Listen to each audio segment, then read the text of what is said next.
আল্লাহ নবী বিশ্ব নবী জনাবে মুহাম্মদুর রাসূলুল্লাহ সাল্লাল্লাহু আলাইহি ওয়াসাল্লাম আল্লাহর পয়গম্বরের কাছে একদিন ফেরেশতা জিবরিল আমিন আসলেন। হযরতে জিবরিল আমিন আল্লাহর পয়গম্বরকে বলেন, ইয়া রাসূলুল্লাহ, ইয়া হাবিবাল্লাহ, কাফের বেঈমানেরা দারুন নদওয়ার ভিতরে গোপন বৈঠক করতেছেন। তারা কি গোপন বৈঠক? যে ওরা আপনাকে হত্যা করে ফেলবে অথবা আপনাকে দেশ থেকে তাড়িয়ে দিবে অথবা আপনাকে জেলখানায় বন্দী করবে, আপনাকে পিটাবে, আপনাকে নির্যাতন করবে, আপনার প্রতি প্রহার করবে। দারুন নদওয়ার ভিতরে কাফের বেঈমানদের লিডারেরা বসে বসে এক একজন এক এক রকম খেয়াল দিতেছিল। মুহাম্মদ সাল্লাল্লাহু আলাইহি সাল্লামকে নিয়ে আমরা খুবই টেনশনে আছি। যেইভাবে করে মুহাম্মদ কালেমার দাওয়াত দিতেছে, মুহাম্মাদের কালেমার দাওয়াতের বরকতে আমাদের বেদিন কাফেররা দলে দলে কালেমা পড়ে মুসলমান হয়ে যাইতেছে, মুহাম্মাদের দলটা তো বড় হয়ে যাইতেছে। এই কারণে মুহাম্মাদকে নিয়ে কি করা যায়? দারুন নদওয়ার ভিতরে যখন কাফের বেঈমানেরা এক এক রকম খেয়াল দিতেছিল,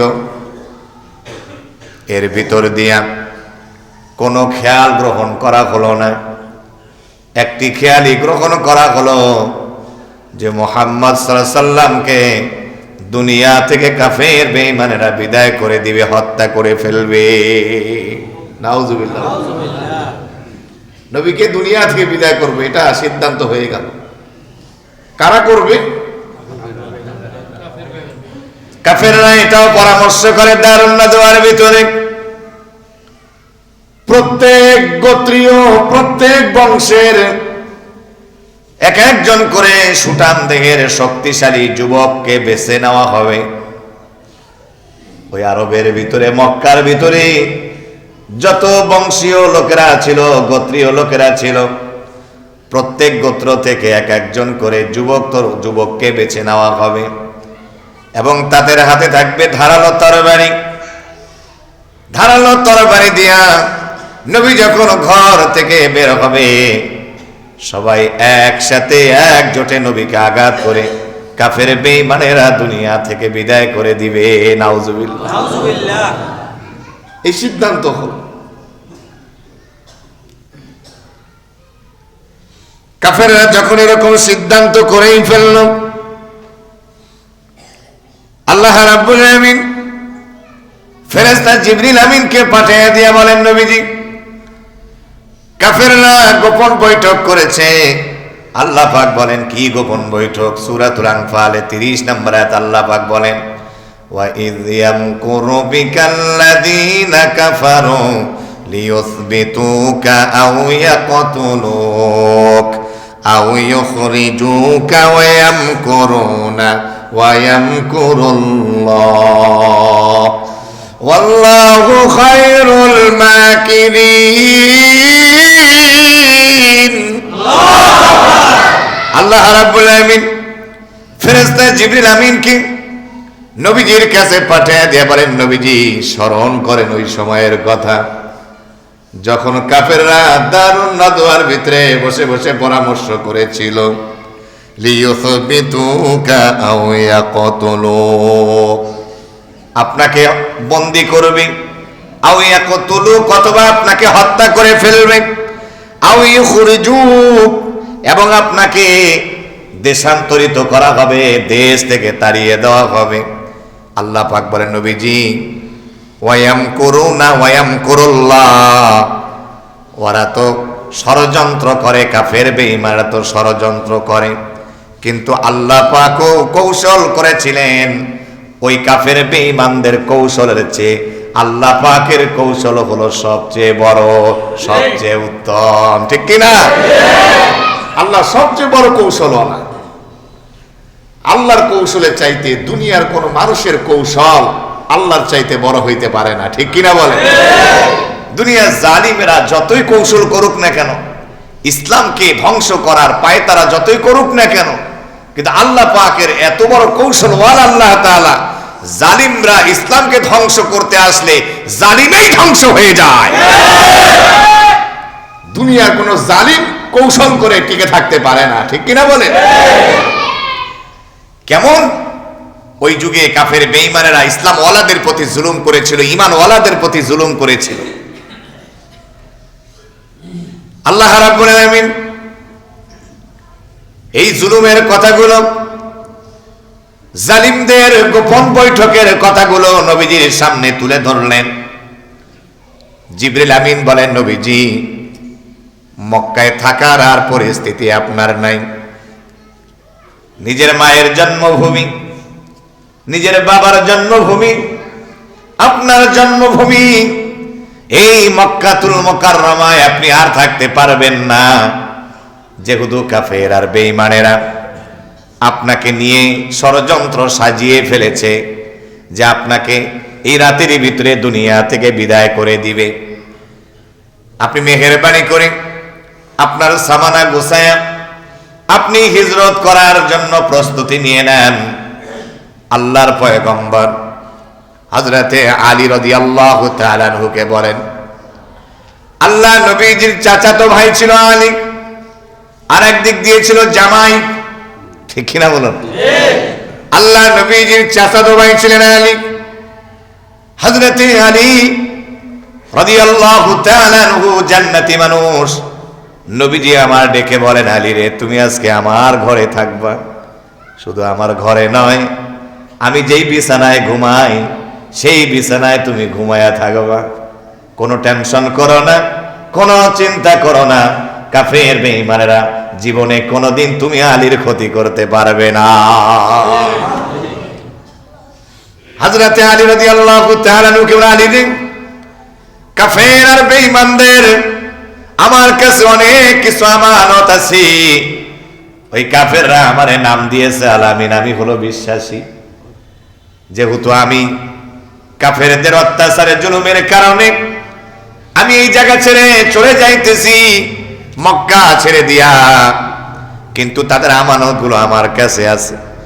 যদি আমি এই আমানতগুলো নিয়ে চলে যাই, কাফির বেঈমানরা বলবে মুহাম্মদ রে আলামিন বলে ডাকতাম, সে আলামিন এখন বিশ্বাসঘাতকতা করেছে আমাদের সাথে, আমাকে নিয়ে অনেক রকম বাজে বাজে মন্তব্য করবে।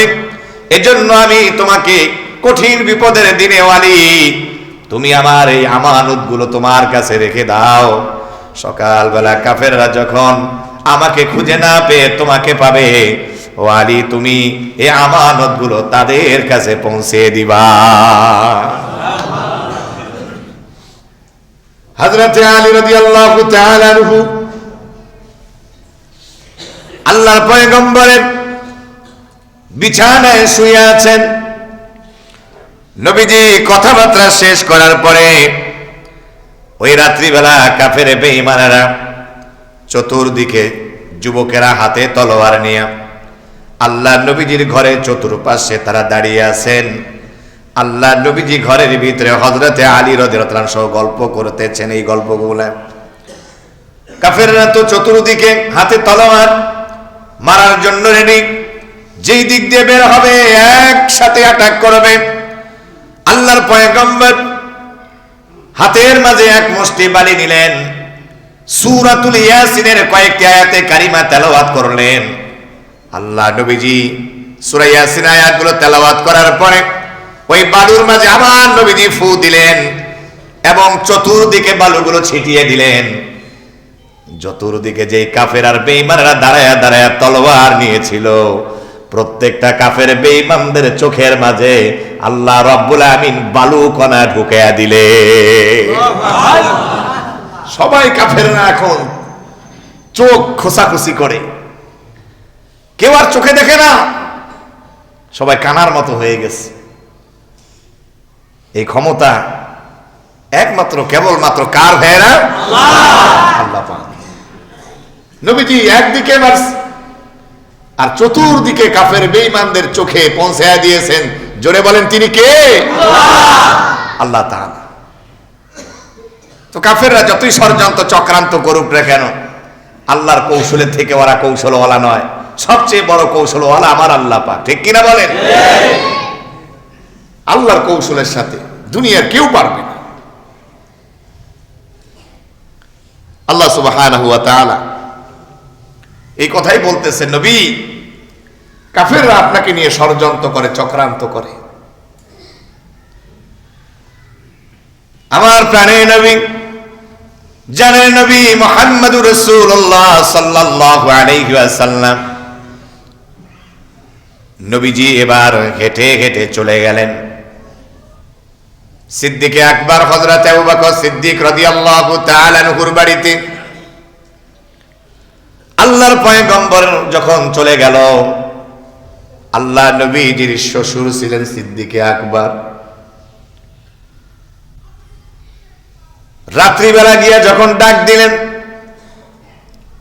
যে রাতে মানুষগুলো ঘুমায়া থাকে, সিদ্দিক আকবরকে শুধু একবার আবু বকর বলে ডাক দিয়েছে। সাথে সাথে আবু বকর নবীজি ডাক শুনে বলে, লাব্বাইক ইয়া সাদাইক ইয়া রাসূলুল্লাহ, আমি হাজির, আমি উপস্থিত। সাথে সাথে দরজা খুলে দিলেন। আমার নবী বলেন, আবু বকর তুমি কি ঘুমাও নাই? হযরত আবু বকর বলেন, ইয়া রাসূলুল্লাহ, আপনি আমাকে বলেছিলেন হিজরত করবেন আমাকে নিয়া, কিন্তু কোন দিন কোন রাত আমি তো জানি না। ওই দিন যে আপনি আমাকে বলেছিলেন হিজরত করবেন আমাকে সাথী হিসাবে, আমি এটা মনে রেখেছি। ওই দিন থেকে আমি রাত্রিবেলা পিঠ লাগায়া লাগায়া ঘুমাইতে পারি না। কখন আপনি এসে আমার আবু বকর বলে একটা ডাক দেন, আর যদি আমি যথাসময় আবু বকর উপস্থিত না থাকতে পারি, আপনার ডাকের জবাব না দিতে পারি, আপনি নবীর সাথে বেয়াদবি হবে। এই কারণে আমি দাঁড়ায়া দাঁড়ায়া পিঠ লাগায়া দরজার ভিতরে ঘুমায়া থাকি। কেমন ছিলেন নবীকে, কেমন মেনেছেন সাহাবায়ে কেরাম, কি সম্মান করেছে, ঠিক কিনা বলুন? এই সম্মান আপনাদেরকেও ওলামায়ে কেরামদেরকে করার দরকার, ঠিক নয় কি? নবী নাই, যেখানে আলেম ওলামা দেখব আমরা বলবো এরা নায়েব রাসূল। আলেমদের সাথে কোনো দুশ্মনী নাই, কোনো সমালোচনা নাই, আলেমদের বিরুদ্ধে কোনো কথাই থাকতে পারে না। যারা আলেমের বিরুদ্ধে কথা বলে এরা জামানার খাঁটি মুসলমান নয়, এরা জামানার হলো আবু জাহেলের বংশধর। আবু জাহেলের নাতিপুতি না হলে আলেমের বিরোধিতা কেউ করতে পারে না, ঠিক কিনা বলুন? আমার প্রিয় ভাইয়েরা, কি বিরোধিতা করতো আগের জামানায় কাফের বেঈমানেরা। এটা কাফেরদের চরিত্র, মুনাফিকদের চরিত্র, ঠিক কিনা? আমার নবী হযরত আবু বকরের বাড়িতে গেলেন। আল্লাহ নবীজি হযরতে সিদ্দিক আকবরকে নিয়ে ওই রাত্রিবেলায় চলে গেল গারে সুর, একটি পাহাড়ে নবীজি চলে গেলেন। সফর করতেছেন হযরত আবু বকর সিদ্দিক রাদিয়াল্লাহু তাআলা আনহু। নবীজির একবার ডানে হাঁটে, একবার বামে হাঁটে, একবার সামনে হাঁটে, একবার পিছনে হাঁটে। নবীজি বলেন, আবু বকর একবার তুমি ডানে যাও, একবার তুমি বামে যাও, একবার সামনে পিছনে, বুঝলাম না কারণটা কি? হযরতে আবু বকর বলেন, ইয়া রাসূলুল্লাহ, আমি টেনশন করে আপনাকে নিয়ে চিন্তা করি। আমরা যে রাত্রে সফর শুরু করেছি, আমার কাছে যেন মাঝে মাঝে টেনশন হয় কাফেররা যদি আপনার ডান দিক থেকে তীর মারে। এই কারণে আমি ডান দিকে যাই, আবার চিন্তা করে আপনাকে মনে হয় বাম দিক থেকে তীর মারবে, এই জন্য আমি বাম দিকে যাই।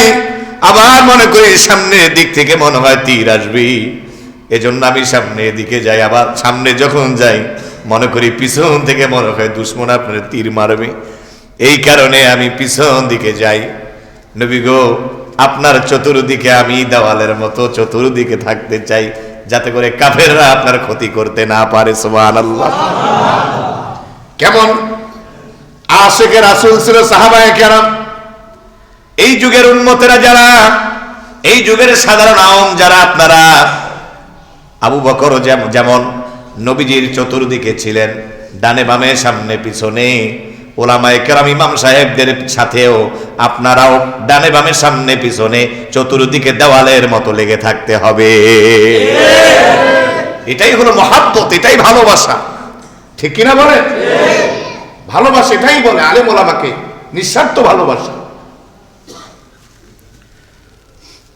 কলিজার টুকরা প্রাণের ভাইয়েরা,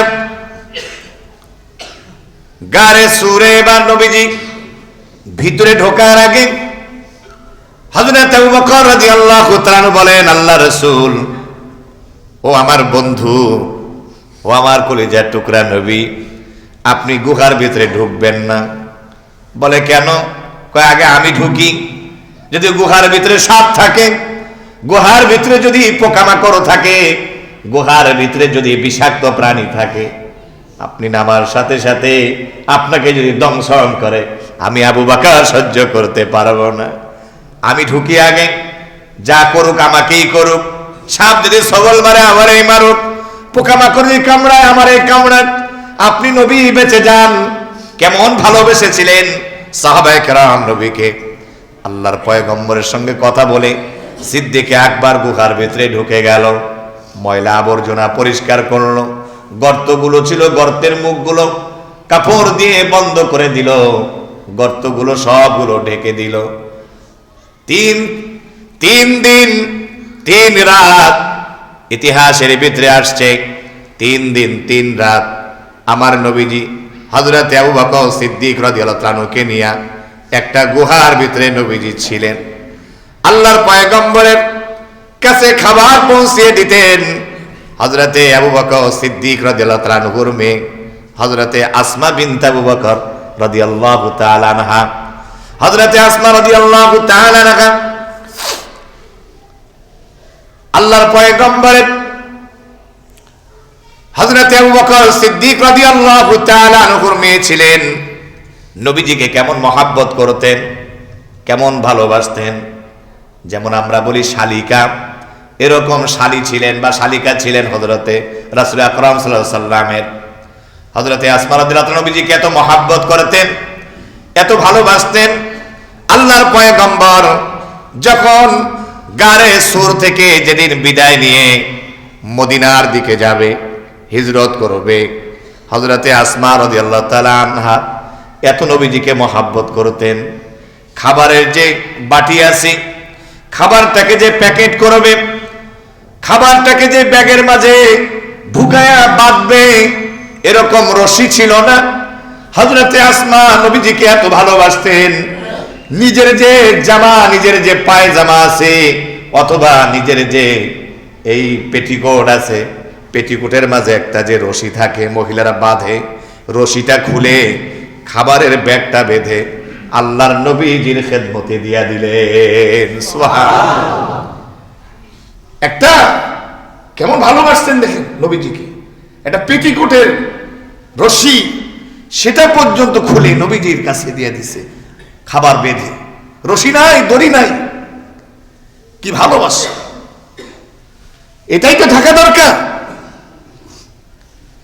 আগের জামানার মা বোনেরা আলেম ওলামাদেরকে যে পরিমাণ মহব্বত করেছে, ভালোবাসছে। বাসায় কোনো রান্না হলে ইমাম সাহেব হুজুরের কাছে পৌঁছায় দিবা, কথা কয় না কেন? মানুষ আলেম দরদি কেমন ছিল আগের জামানায়? এত বিল্ডিং ছিল না, কিন্তু মানুষের মনটা বিল্ডিং এর থেকে বড় ছিল। ঠিক কিনা বলুন? এত বড় বড় বিল্ডিং ছিল না, কিন্তু মানুষের দিলটা বিল্ডিং এর চেয়ে কম ছিল না, অনেক বড় বড়। আগে বাসায় কলা হলে কইতো মা বোনেরা যে আগে নতুন গাছে কলা ধরছে, যাও ইমাম সাহেব হুজুরকে দিয়ে আসো, হাদিয়া দিয়ে আসো, হুজুর খাইয়া দোয়া করলে হতে পারে আল্লাহ পাক কলা গাছে আরো বরকত দিবে। মানুষের দিলটা ছিল এমন, আলেমদের দোয়া নেওয়ার জন্য পাগল ছিল। আর এখন তো আলেমদের দোয়া লাগে না, আলেমদের ঝাড়ফুঁক লাগে না, এখন কিছু হইলেই হলো ডাক্তার, ট্যাবলেট খাইলেই সব দোয়া হয়ে যায়। কথা না কেন? ট্যাবলেট খাইতে নিষেধ নাই, হাদিসে ট্যাবলেট খাওয়া সুন্নত, দাওয়া নেওয়া যায়, কিন্তু ওলামায়ে কেরামের ঝাড়ফুঁকও কাজে লাগে। ঠিক কিনা বলেন? কোরআন হলো শেফা। মুহতারাম হাজিরিন, মহিলা সাহাবীরা কত মহব্বত করেছেন, ভালোবেসেছেন। হযরতে আসমা রাদিয়াল্লাহু তাআলা আনহা যখন এমন করলেন, আল্লাহ নবীজি অনেক খুশি হলেন, দোয়া করলেন। নবীজি হিজরত করে চলে যায়। কাফের আর বেঈমানেরা নবীজিকে না পেয়ে, সিদ্দিক আকবরকে না পেয়ে এবার আবু বকর সিদ্দিক রাদিয়াল্লাহু তাআলা আনহুর বাড়িতে এসে অনেক খোঁজাখুঁজি করল। আল্লাহ নবীজির শালিকাকে পেলেন, হযরতে আসমাকে পেলেন। পাওয়ার পরে আবু জাহেল কাফের বেঈমানেরা বলে, তোমার বাবা কই, মুহাম্মদ সাল্লাল্লাহু আলাইহি সাল্লাম কই? কয় আমি জানি না। এমন জোরে থাপ্পড় মেরেছে, ইতিহাসের কিতাবের ভিতরে আসে, সাথে সাথে এবার কানের এই যে দুল আছে, দুলটা একেবারে ছিঁড়ে খুলে গিয়েছে। এমন অবস্থা হলো, কান দিয়ে রক্ত দরদর করে বের হয়। একজন মহিলা মানুষ হযরতে সিদ্দিক আকবরের মেয়েকে মারতেছেন, জান্নাতি মানুষের মেয়েকে মারতেছে। অনেক টর্চারিং জুলুম করার পরে কাফের বেঈমানেরা সবাই চলে গেল। নবীজি এবার মক্কা ছেড়ে মদিনার দিকে যাইতেছে।